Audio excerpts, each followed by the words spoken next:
Hendrik Willem van Loon dalam bukunya Sejarah Umat Manusia menggambarkan bagaimana manusia mengalami perubahan dari hari ke hari. Nenek moyang kita yang paling awal katanya berpenampilan sangat jelek dan tidak menarik.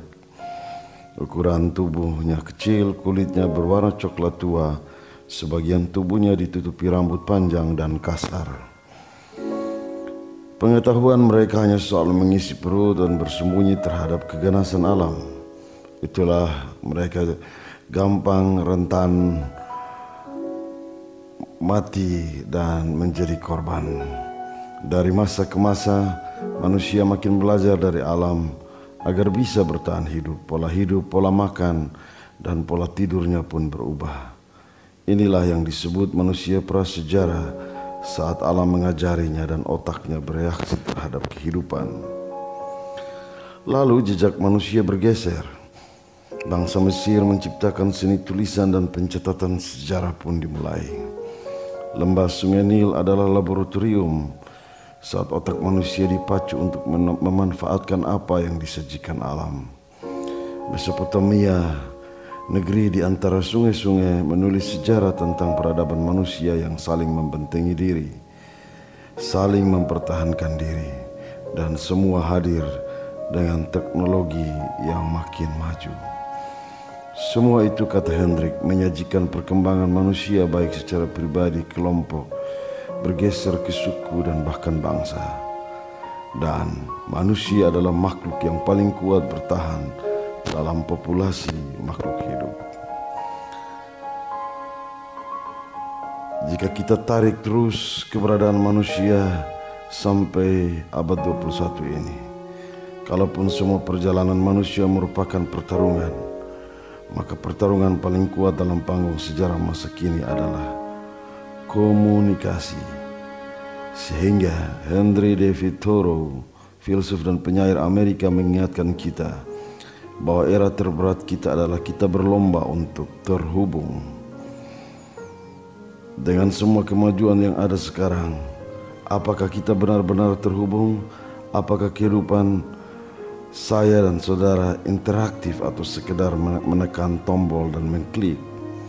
Begitu mudahnya kita mencurahkan perasaan kita di tombol komunikasi dan lupa bahwa kita sedang melukai perasaan yang lain. Hujatan di media sosial seolah tak bisa membedakan mana kedekatan kulit dan daging dan mana kedekatan kulit dan daki. Kita membawa perasaan kita dengan kata-kata arogansi dan membentuk kelompok dinding yang saling mendukung jejak kebencian. Dalam bukunya The Tipping Point, Malcolm Gladwell mengingatkan bahaya perkembangan manusia sampai pada apa yang disebutnya titik kritis, yaitu momen tercapainya masa kritis, ambang batas atau titik didih, momen ketika ide, tren atau perilaku sosial melewati titik nadir dan diterima secara luas.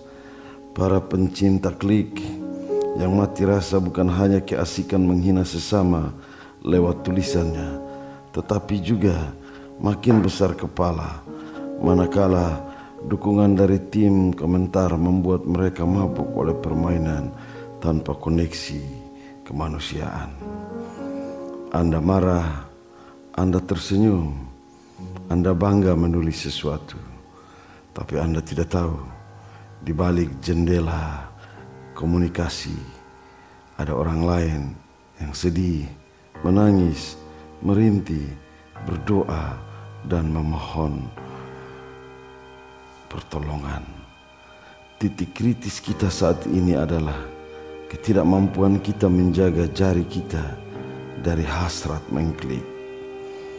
Saya tersentuh dengan status seorang teman pendeta. Pembenaran bukanlah kebenaran.